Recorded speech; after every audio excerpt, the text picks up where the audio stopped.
दर्शकबिन कार्यक्रम सीधा सवाल प्रश्न के बहुत बहुत स्वागत है। आजुक सीधा सवाल कार्यक्रम के अतिथि छथि एक बहुत विशेष महत्वपूर्ण व्यक्ति जे भारत हरियाणा के निवासी छथि और शिक्षा क्षेत्र से जुड़ल छथि और शिक्षा के बारे में नीक जानकारी है। नीतीश गुप्ता डायरेक्टर छथि Buddha groups institution of Karnal Haryana. जो बुद्धा ग्रुप जे एजुकेशन है तै के डायरेक्टर छथि और विशुद्ध रूप से कही तो शिक्षा में इनकर लगानी है। शिक्षा क्षेत्र में शिक्षा के बारे में जानकार से हो छथि और भारत के शिक्षा बड़ा नजदीक से देखे छथि और नेपाल के शिक्षा के बारे में जानने के कोशिश करने छथि। भारत और नेपाल के शिक्षा के दोनों के जोड़कर वर्तमान में शिक्षा की अवस्था के विषय पर केंद्रित भकर हम बातचीत करब। हिंदी भाषा भाषी छथि नीतीश जी, ते इनका से हम हिंदी में बातचीत करब। नीतीश गुप्ता जी, आपका बहुत बहुत स्वागत है कार्यक्रम सीधा सवाल में। आप बहुत बहुत धन्यवाद। भारत की शिक्षा नीति और भारत की शिक्षा प्रणाली की बात करें और नेपाल की शिक्षा नीति और नेपाल की शिक्षा प्रणाली की बात करें हम लोग, तो क्या भिन्नता लगता है आपको? क्या डिफरेंट है दोनों में, दोनों देश की शिक्षा प्रणाली में? भारत में अगर आज हम कहें तो हमारे जो प्रधानमंत्री श्री नरेंद्र मोदी जी हैं, उनका ये मानना है और उनका ये विचार है, जो आज का युवा है, युवा ही देश का कर्णधार है और युवा जो शिक्षित होगा वही आगे चल के देश की कमान संभालेगा। इसलिए वो आज हर युवक को किसी ना किसी तरह स्किल्ड होने के लिए और शिक्षित प्रशिक्षण के माध्यम से वो चाहते हैं भी जो युवा है वो रोजगार पाने के लिए उसको मेहनत नहीं करना पड़े, वो रोजगार और आगे दे, वो बजाय कि ट्रेडिशनल एजुकेशन के वो प्रोफेशनल एजुकेशन की तरफ जो है अपना रुझान बढ़ाए। आज का जो हमारा बातचीत का आप लोगों के साथ करने का विषय भी यही है भी हम भी चाहते हैं भी नेपाल में जो स्टूडेंट्स आज अपनी इस सोच को और डेवलप करे ताकि वो पुरानी एजुकेशन पद्धति के बजाय नए जो स्वरोजगार है, जो अपना सेल्फ एम्प्लॉयमेंट है, उसकी तरफ ज्यादा ध्यान दें। और भारत की शिक्षा की हम लोग बात करें तो भारत में अभी बच्चों, अगर भारत में शिक्षा की बात करें तो बच्चों के बारे में कहा जाता है जो बच्चों अमूल्य निधि है, देश की अमूल्य संपत्ति है जिसका कोई मूल्य नहीं। और बच्चों अगर शिक्षित नहीं हो तो देश कभी भी आगे नहीं बढ़ सकता है। सर्व शिक्षा अभियान है भारत में, क्या आपको लगता है वो सर्व शिक्षा अभियान सफल है? बिल्कुल। आज हमारा देश जो है वो शिक्षा की तरफ बढ़ चढ़ कर हिस्सा ले रहा है। कोई भी हमारे देश में ऐसा गांव, शहर या प्रांत नहीं है जहां शिक्षा के अवसर नहीं है। हमारे प्रधानमंत्री के इस निर्णय के बाद हमारे देश में दुनिया भर की नई नई यूनिवर्सिटीज आ रही हैं, एजुकेशन के लिए नए और मुकामात हासिल करने के लिए नए कॉलेजेस खुल रहे हैं। गांव तक भी शिक्षा को देने के लिए नई तरह की आईआईटी, स्किल डेवलपमेंट सेंटर्स, और उन लोगों को बेसिकली एक ही शिक्षा देना है भी आपको अपने आप को स्किल्ड बनाना है। मेक इन इंडिया जो हम हमारे प्रधानमंत्री जी कहते हैं भी हमारे देश में सब कुछ अपने आप बनना चाहिए, वही शिक्षा आज के जो स्टूडेंट है, आज का जो विद्यार्थी है, उसको शिक्षा जो देना है वो आज की शिक्षा पद्धति में यही सिखाया गया है, वह स्वरोजगार। आपने देखा होगा भी हमारे पुराने जो बहुत पुराने इंडस्ट्रियलिस्ट रतन टाटा जी हमारे धीरू भाई अंबानी जी, इन सब लोगों को आप सब जानते होंगे। इनको अपनी आज व्यापार में इनसे आगे शायद ही अग्रणी कोई लोग भारत में होंगे, पर इनको अपने आप को एस्टैब्लिश करने में, इनको अपने आप को इस पोजीशन पे, मुकाम पे लाने के लिए 100, 150, 200 ही बरस लग गए, तब जाके आज उन्होंने अपने आप को एस्टैब्लिश किया है। लेकिन जो आज का युवा है, युवा के माध्यम से मैं ये कहना चाहूंगा, हमारे देश में 2 युवाओं ने 10 साल पहले, आप सब लोग भली भांति जानते होंगे फ्लिपकार्ट के बारे में, तो 10 साल पहले मात्र 5,000 रुपए से एक कमरे से एक कंपनी शुरू की, जिसका आज नेटवर्थ 500,000 करोड़ रुपए का है, जो कि एक टाटा और बिरला जैसी कंपनियों को टक्कर देने के लिए है। ये सिर्फ ये है भी उन्होंने शिक्षा को जाना और उसके द्वारा ही ई कॉमर्स इंडस्ट्री के माध्यम से अलग अपने जो विचारों को इंप्लीमेंट किया और कुछ नई सोच के द्वारा आज वो इस मुकाम को हासिल कर रहा है। दूसरी बात, अगर भारत की चर्चा करें तो गुरुकुल शिक्षा पद्धति भारत में पहले तो बहुत चर्चित था, लेकिन अभी थोड़ा बहुत धीमा पड़ गया लगता है। गुरुकुल शिक्षा का प्रभाव अभी भी है क्या? बिल्कुल, आज भी हमारे यहाँ शिक्षक को वही इज्जत, वही नैतिक मूल्य और हमारी शिक्षा पद्धति उन्हीं चीजों पर ही केंद्रित है। अभी भी टीचर को सुबह आके प्रणाम करना, उसके पांव छूना और उसको पूरी तरह से उसके जीवन को अपने जीवन में डालना, यही आज की हमारी शिक्षा, आज भी वो हमारे शिक्षा स्थलों में सिखाया जाता है। और आधुनिक शिक्षा जो अभी है, मॉडर्न शिक्षा की अगर बात करें, मॉडर्न एजुकेशन की बात करें, तो गुरुकुल शिक्षा का कितना अंश आप लोग लिए हैं मॉडर्न एजुकेशन में? अभी मॉडर्न एजुकेशन, चाहे हम फिर भी आज मॉडर्न हो गए हैं, लेकिन अल्टीमेटली जो हमारी एजुकेशन है वो based on our traditional education है। हम प्रोफेशनल एजुकेशन की बात जरूर कर रहे हैं, लेकिन हम वो प्रोफेशनल एजुकेशन और ट्रेडिशनल एजुकेशन, इन दोनों को मिला के, इन दोनों के समीकरण से ही आज बच्चों को जो शिक्षा देने की बात कर रहे हैं। प्रोफेशनल एजुकेशन के माध्यम से ही आज जो स्टूडेंट है वो अपने आप को सेल्फ डिपेंडेंट कर रहा है और वो अपने आप में, उसके हाथ में हुनर आ रहा है। एक छोटा सा एग्जाम्पल के लिए मैं आपसे बातचीत करना चाहूंगा। आज हमारे पेरेंट्स, हमारे जो अभिभावक हैं, हमारे जो बच्चे हैं, वो ये सोचते हैं, 40% स्टूडेंट ये चाहता है भी मैं खुद, या पेरेंट्स चाहते हैं भी मेरा जो बच्चा है वो डॉक्टर बने। उसके बाद अगर हम किसी करियर के बारे में सोचते हैं तो पेरेंट्स चाहता है 40% जो स्टूडेंट है वो इंजीनियर बने। बाकी के जो 10% या 20% लोग हैं वो उसको कहते हैं भी कोई इसको अपना कॉमर्स में चला जाएगा, कोई मैनेजमेंट में चला जाएगा, कोई आईटी में चला जाएगा। लेकिन जो पेरेंट्स का फर्स्ट प्रेफरेंस है वो मेडिकल और सेकंड प्रेफरेंस है जो वो इंजीनियरिंग की तरफ है। क्या हम ये सोचते हैं भी जो बच्चा मेरा मेडिकल के लिए, मैं जिसको फोर्स कर रहा हूं, जिसको डॉक्टर बनाना चाह रहा हूं, क्या वो मेडिकल के लिए फिट है? जिसको इंजीनियरिंग के लिए भेजना चाह रहा हूं, क्या वो इंजीनियरिंग के लिए फिट है? क्या मैं उसको इंजीनियर बना के, आज वो 10 क्लास पास किया स्टूडेंट, 11 और 12 में 2 साल स्ट्रेस लिया, फिर 12 के बाद वो कंपटीशन एग्जाम का तैयारी किया, फिर उसके बाद वो इंजीनियरिंग किया। 6 साल की कंप्लीट पढ़ाई के बाद अगर उसको नौकरी नहीं मिलता तो उसके हाथ में क्या है? तो वो अपना रोजगार, ना तो वो पढ़ाई भी किया, वो कंपटीशन भी लड़ा, उसने मेहनत भी किया, लेकिन अल्टीमेटली उसके हाथ में क्या आया? अगर उसको नौकरी नहीं मिलता, क्या उसके हाथ में हमने कोई ऐसा हुनर दिया भी वो नौकरी, वो अपने परिवार को पाल सके? तो इस तरह की बहुत सी एजुकेशन जो हम लोग आज बात कर रहे हैं भी, इसमें बहुत से ऐसे प्रोफेशनल प्रोग्राम्स हैं जिनके माध्यम से हम स्टूडेंट को सेल्फ डिपेंडेंट होने की बात और प्रोफेशनल एजुकेशन की बात करेंगे, जिसमें हम लोग बात करते हैं आर्किटेक्चर का, जो स्टूडेंट्स को मालूम ही नहीं है भी ये भी एक फील्ड है। मेरे को ये जान के बड़ा आश्चर्य हुआ जनकपुर के बारे में, जब मैंने यहां आके पूछा भी यहां की सफाई व्यवस्था क्या है, यहां का ड्रेनेज सिस्टम क्या है, तो यहां पता चला कोई ड्रेनेज सिस्टम नहीं है। क्यों?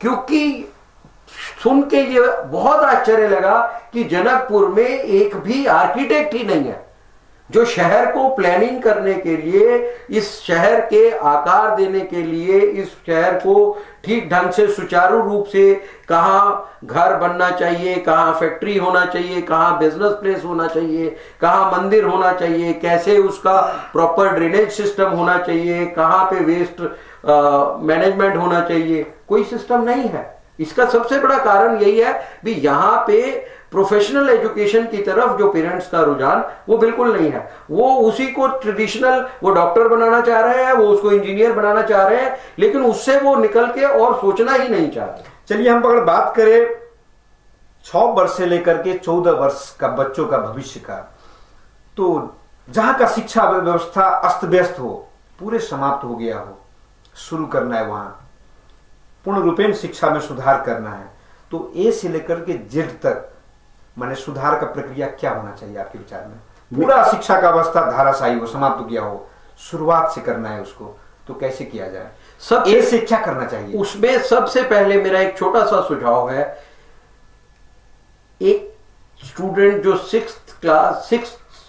6 साल का जो बालक है, उसके लिए एक साइकोमेट्रिक टेस्ट, एक साइकोलॉजी बेस्ड टेस्ट डेवलप करना चाहिए, जिसमें कि स्टूडेंट के रुझान को ध्यान में रख के उसको उसके करियर का चुनाव किया जाए।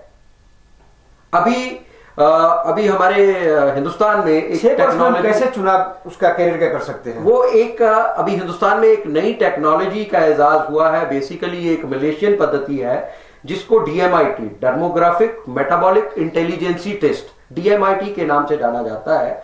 उसमें जो हमारे जो कोई भी शिशु है, जब वो पैदा होता है, जो उसके हाथ के चक्र है,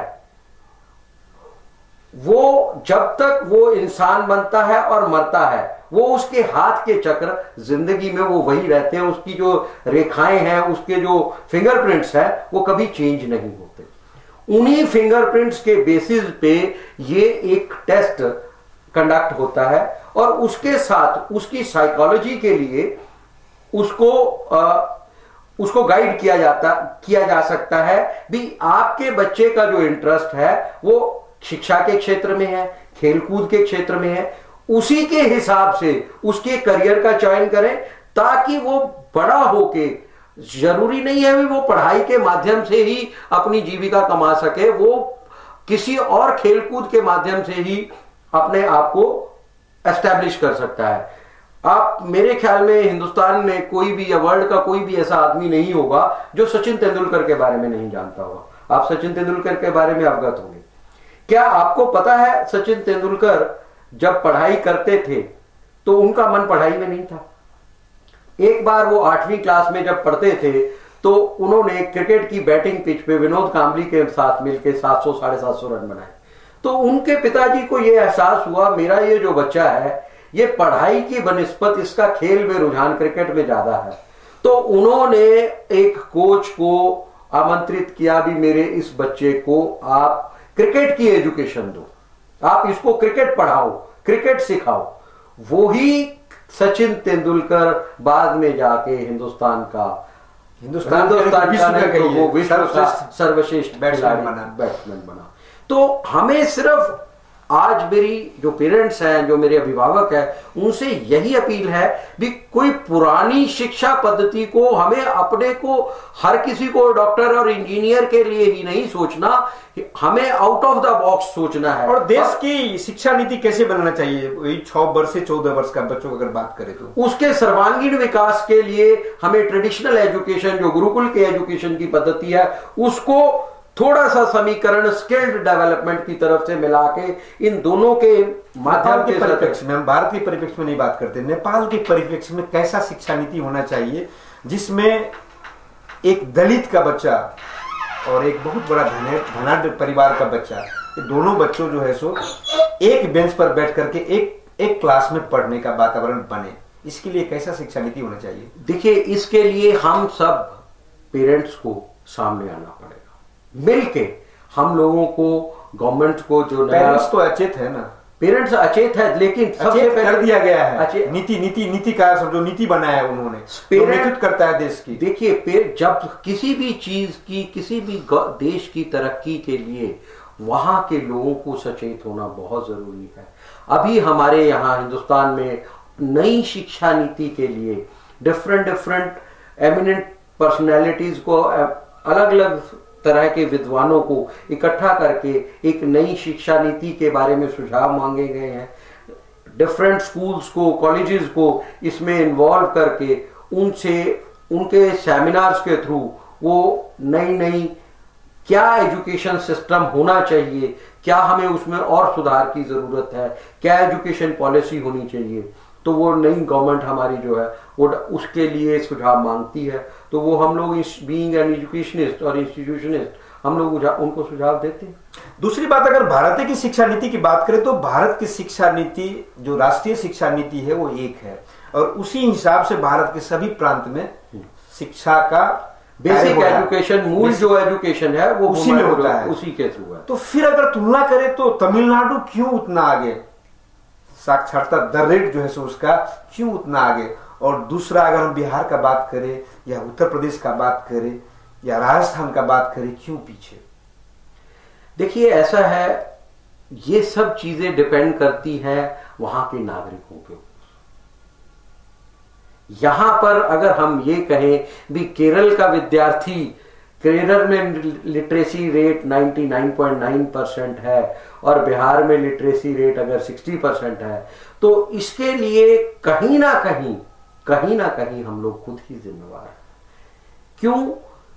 पेरेंट्स ऑफ केरला वो ये चाहते हैं मेरा बच्चा बड़ा होके, पढ़ लिख के वो कहीं काम में लगे और देश की सेवा में जाए।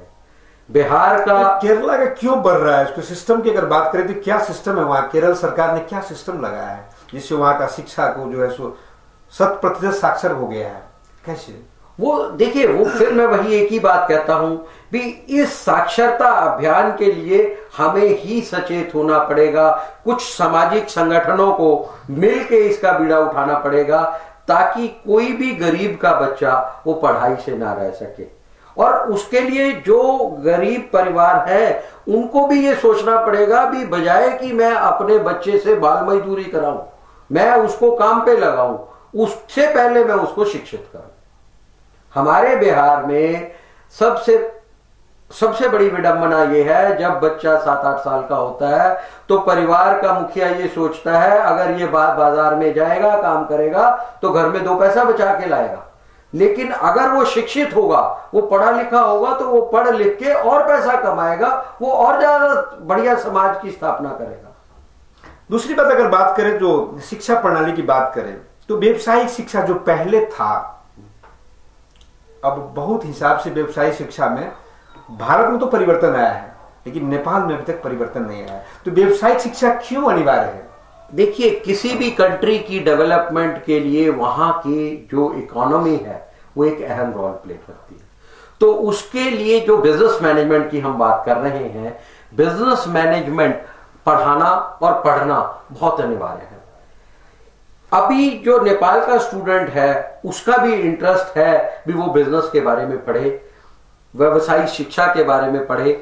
तो वो जो व्यवसाय के अंदर की कमियां हैं, जो उसके अंदर आज डेवलपमेंट्स, नई डेवलपमेंट्स हो रही हैं, वो उसको हिंदुस्तान ने लागू कर लिया है। हिंदुस्तान का स्टूडेंट 10 साल पहले उस फील्ड में आ गया। नेपाल अभी नया है, नेपाल के बच्चे भी आज उस सब टेक्नोलॉजी को अडॉप्ट करना चाहते हैं। सिर्फ जरूरत है सोच देने की, और वो सोच देना हम अभिभावकों का काम है भी हम अपने बच्चे को उस सोच के लिए तैयार करें। बच्चों को, विद्यार्थी को किस प्रकार के अभी शिक्षा के बारे में सोचना चाहिए?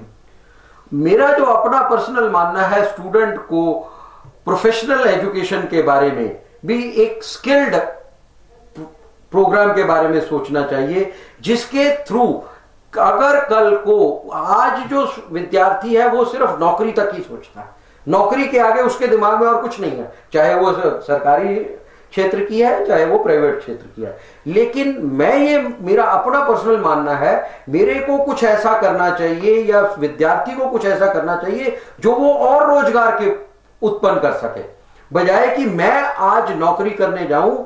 मैं ये चाहता हूं कि मैं कुछ ऐसा करूं ताकि मैं नौकरियां दे सकूं। तो उसके लिए जो प्रोफेशनल प्रोग्राम्स हैं उसके बारे में स्टूडेंट्स को सोचना पड़ेगा। ट्रेडिशनल एजुकेशन की बजाय थोड़ा सा प्रोफेशनल एजुकेशन की तरफ ध्यान करना पड़ेगा। नीतीश गुप्ता जी, हम लोग अब सीधा सवाल के अंत में आ गए हैं। हम आपसे अब सीधा सवाल करेंगे और सीधा सवाल में आपको 2 ऑप्शन देंगे। ठीक, कृपया आप एक ही कहिएगा। यदि आपको अनुमति हो तो मैं आपसे प्रश्न करूं। जी नीतीश जी, आप शिक्षा में जानकार है, आपके हिसाब से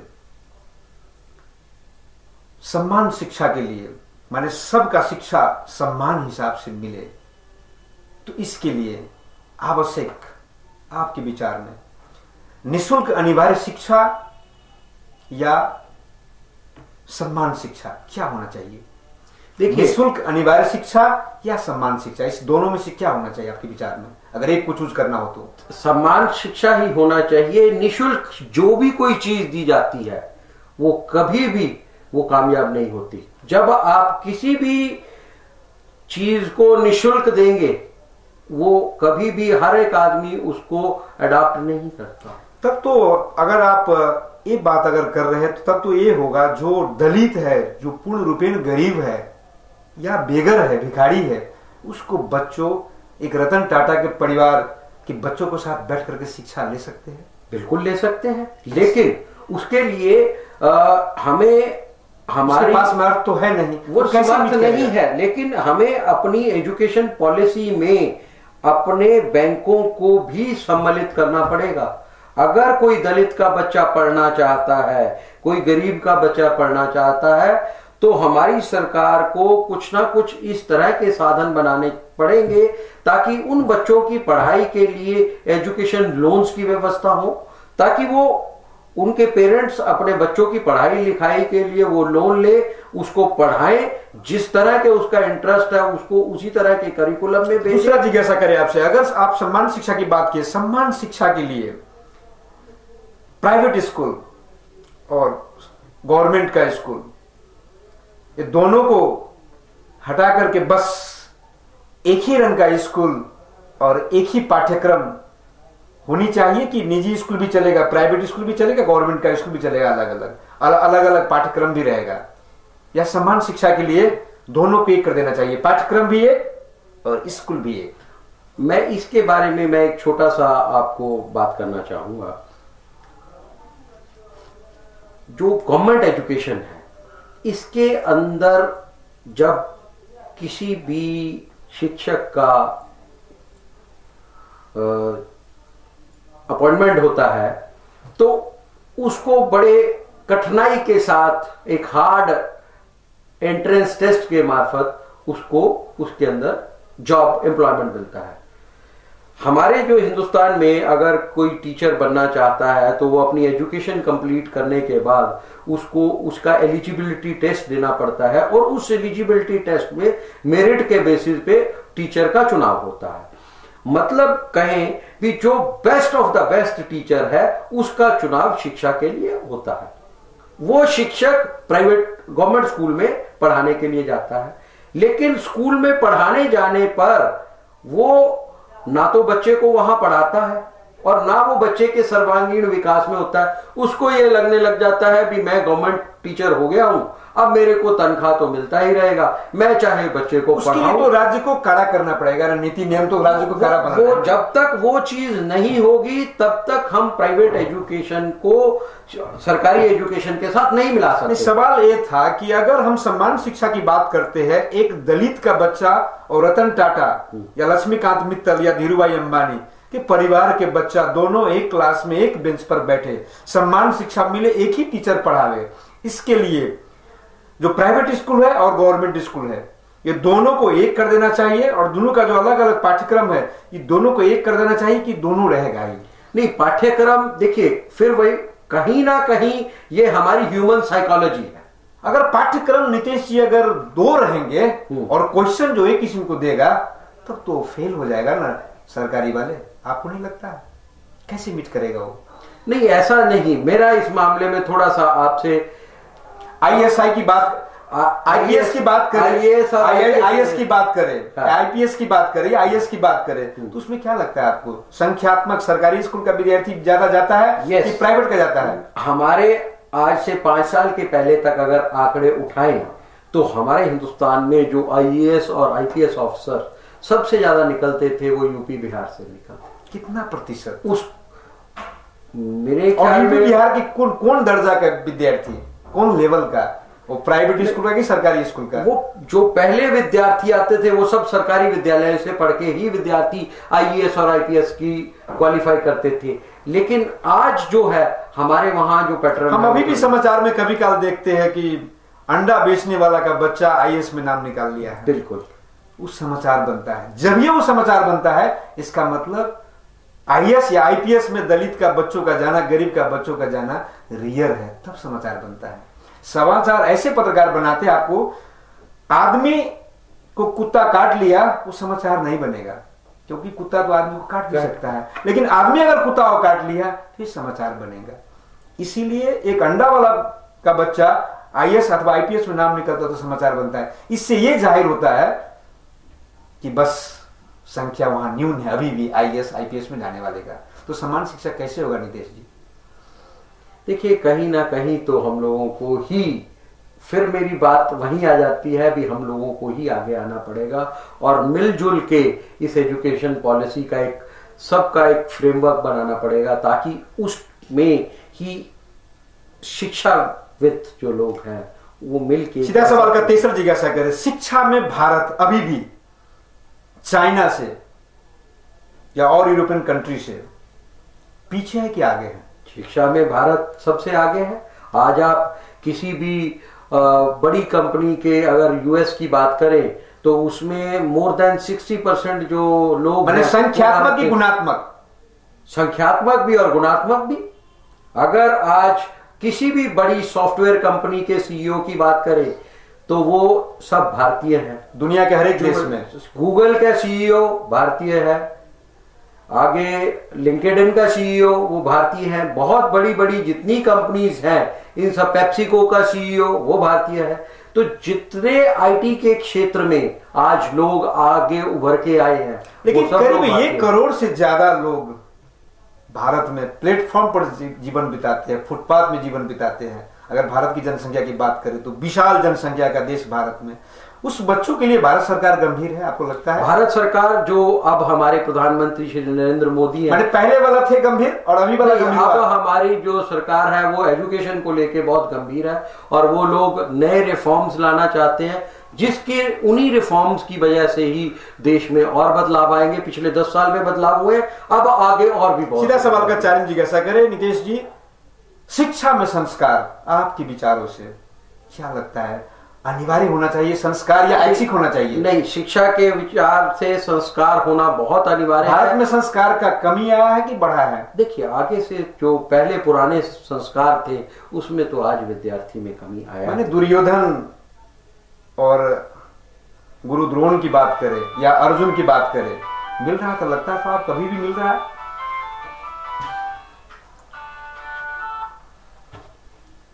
देखिए, ऐसा है, वो जो जमाना था, वो जो लोग थे, या राम की बात करें या विश्वामित्र की बात करें, तो इस या कृपाचार्य की बात करें, तो इस तरह के इस हिसाब के गुरु हैं अभी? देखिए, या गुरु वशिष्ठ की बात करें, गुरु आज भी वही है। गुरु की आज भी परिभाषा में कोई परिवर्तन नहीं हुआ, लेकिन जो शिष्य है, शिष्य बदल गया। गुरु भी बदला लगता है? गुरु भी नहीं, पहले का गुरु और अभी का गुरु, जो गुरु थे विश्वामित्र, जो गुरु थे वशिष्ठ, जो गुरु थे द्रोण, जो कृपाचार्य थे, वो गुरु सब के अंश अभी भी है भारत में।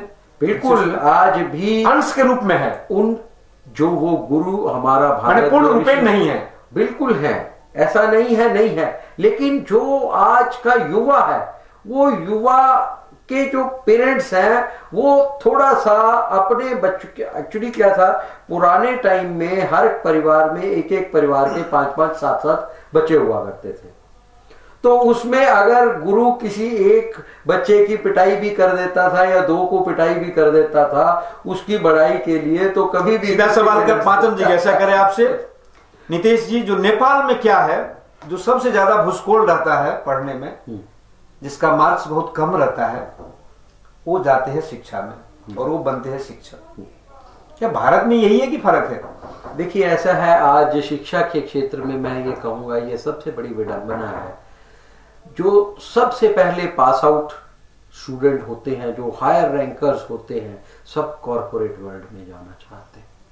सेकंड, उनका प्रायोरिटी गवर्नमेंट सेक्टर के अंदर जाने का रहता है, और जो इन दोनों सेक्टर्स में अडॉप्ट नहीं होता वो ना चाहते हुए भी शिक्षा में। अमेरिका और जापान में तो ये नहीं है। अगर अमेरिका जापान की बात करें या ऑस्ट्रेलिया की बात करें, जो गुरु है वहां, तो हम बराक ओबामा के गुरु से मिले थे।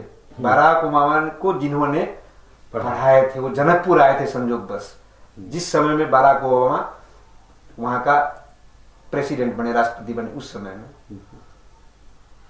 देखिए यूरोप की बात करें, जापान की बात करें, तो जापान में जो एजुकेशन सिस्टम है, जहां तक मैंने पढ़ा है, वहां जो फर्स्ट क्लास से लेके 5th स्टैंडर्ड तक टीचर है, दे आर हाईली पेड। उनका सैलरी सबसे ज्यादा है। 5th से लेके 8th तक के टीचर के सैलरी उससे कम, 8th से 10th तक का उससे कम, और 10th से 12th तक का उससे कम। तो बेसिक मूलभूत संरचना जो हमारे प्राइमरी टीचर्स हैं, हमें सबसे पहले अगर हमें अपने देश का विकास करना है तो हमें प्राइमरी एजुकेशन के ऊपर स्ट्रेस देना होगा, उसको बढ़िया ढंग से काम करना होगा। अब बिल्कुल आपसे अंतिम जिज्ञासा करें नीतीश जी, व्यावसायिक शिक्षा की हम बात करें तो व्यावसायिक शिक्षा में संस्कार और नैतिकता हमेशा खतरा में रहता है या पूर्ण रूपेण सुरक्षित रहता है? नहीं, पूर्ण रूपेण सुरक्षित है। माने कोई खतरा नहीं व्यावसायिक कॉमर्शियल एजुकेशन में कोई खतरा नहीं, कोई कॉमर्शियल है। माने टीचर को ये नहीं लग रहा कि हम अपना शिक्षा बेच रहे हैं, विद्यार्थी खरीद रहा है। देखिए ये सोचने का नजरिया है।